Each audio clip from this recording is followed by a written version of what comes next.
And we are not going back, because ours is a fight for the future.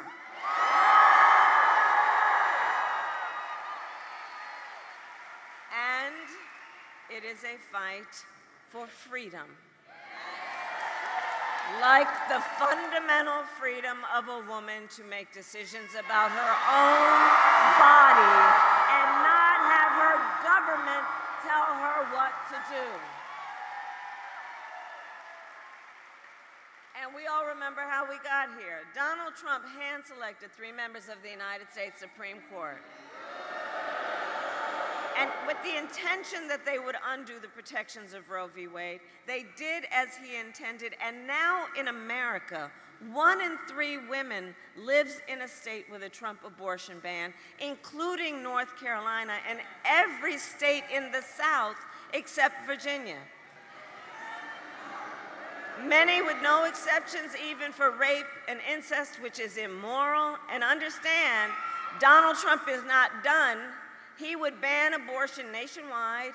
He would restrict access to birth control. He would put IVF treatments at risk. And get this, force states to monitor women's pregnancies.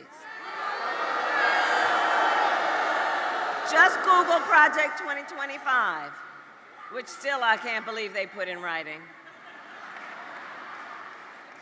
And I think everyone here knows one does not have to abandon their faith or deeply held beliefs to agree the government shouldn't be telling her what to do. Not the government, and not Donald Trump.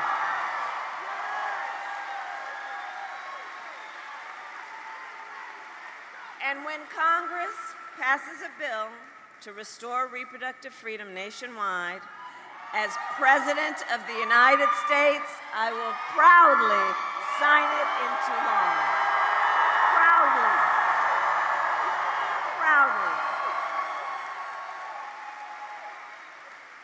So, North Carolina, I'm here to ask for your vote. I'm here to ask for your vote. And here is my pledge to you. As president, I pledge to seek common ground and common sense solutions to the challenges you face.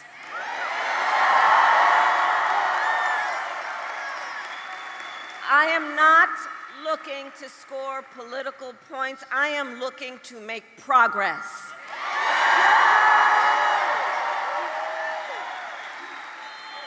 And I pledge to you to listen to those who will be impacted by the decisions I make. I pledge to you to listen to experts, to listen to people who disagree with me. Because you see, unlike Donald Trump, I don't believe that people who disagree with me are the enemy. He wants to put them in jail. I will give them a seat at the table. That's what real leadership looks like. That's what strong leadership looks like.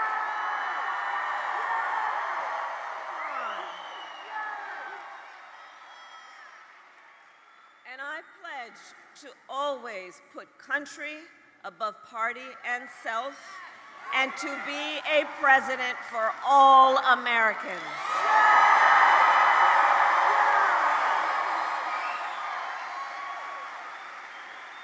So that is my pledge to you, Charlotte. And let me then ask, who here has already voted?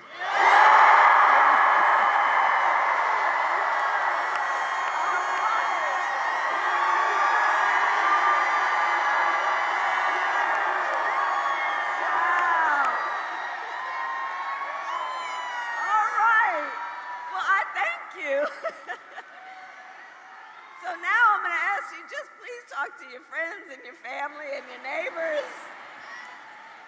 And seriously, please share with them. You've taken such time out of all the other obligations you have. You've taken such time to be here. So please do share with them why you have taken this time and what your perspective is on this election. It's so important. And please encourage people. I love you back.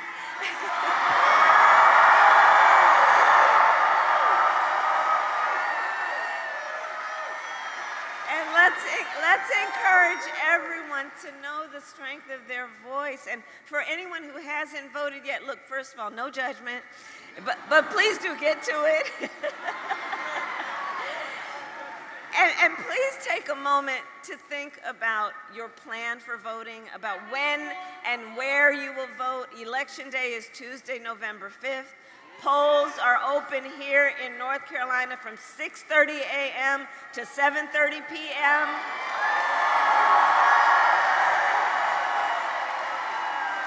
Go to iwillvote.com for any information you need about when and where to vote, because listen, we need everyone to vote, North Carolina.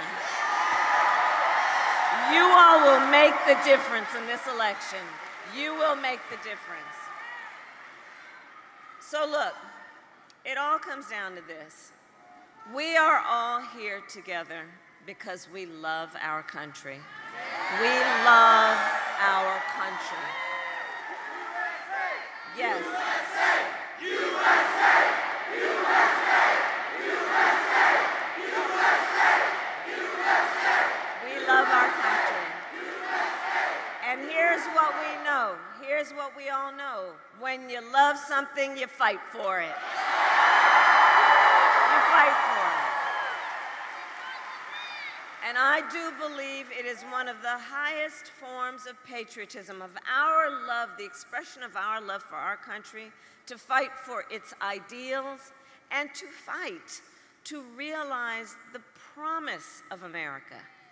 The promise of America. And look, I have always believed in our nation's promise because I have lived it. I grew up as a child of the civil rights movement. My parents would take me to the marches when I was in a stroller. And what we all know about that time is there were folks from every background, every walk of life, coming together to fight for freedom and for opportunity. Right? And growing up, I saw how hard my mother worked to give her daughters the same chances our country gave her. And I was blessed to have family by blood and family by love who instilled in me the values of community and compassion and faith. And I have spent my life fighting for people who have been hurt and counted out, but who never stop believing that in our country, anything is possible.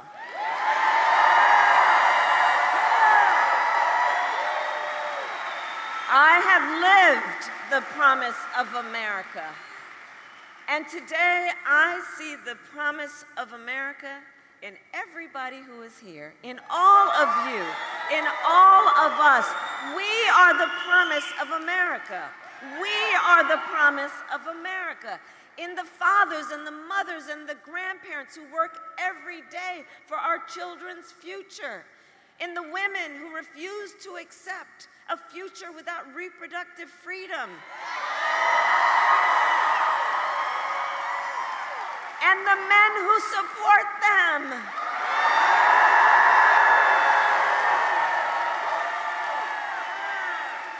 I see it in Republicans who have never voted for a Democrat before, but who are putting Constitution of the United States over party.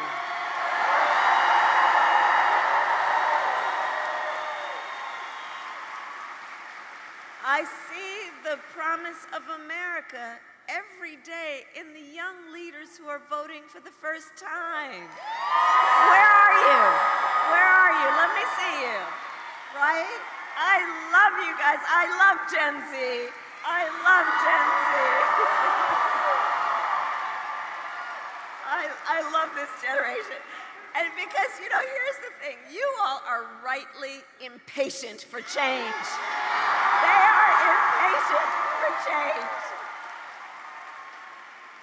You are determined to live free from gun violence, to take on the climate crisis, and to shape the world you will inherit. I know that. And for this generation, none of these issues is theoretical. These issues are not political. This is a lived experience for you all. And I see you, and I see your power, and I see your purpose, and I am so proud of you. Can we hear it for the first-time voters?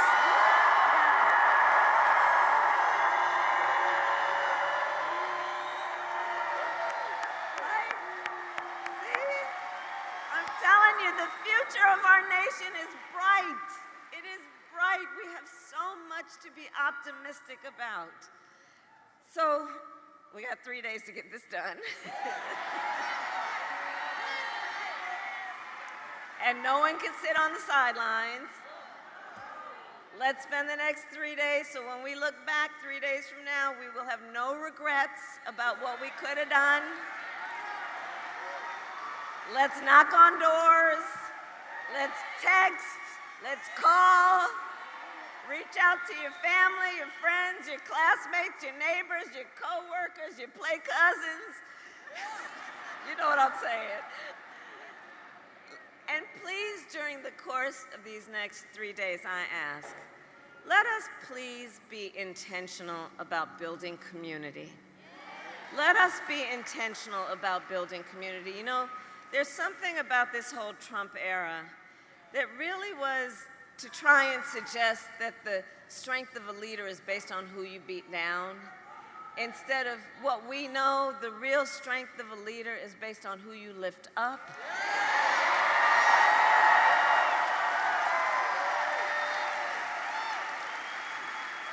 Let's be intentional about building community, and let's be intentional about building coalitions, remembering that the vast majority of us have so much more in common than what separates us.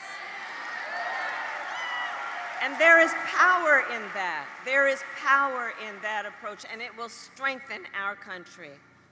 And so I'll leave you with this. Let's remember, and please remind everyone, your vote is your voice, and your voice is your power.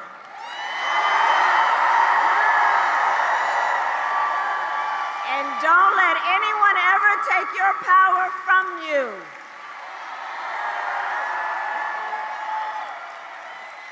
Right? So, North Carolina, today I ask you, are you ready to make your voices heard? Do we believe in freedom? Do we believe in opportunity? Do we believe in the promise of America?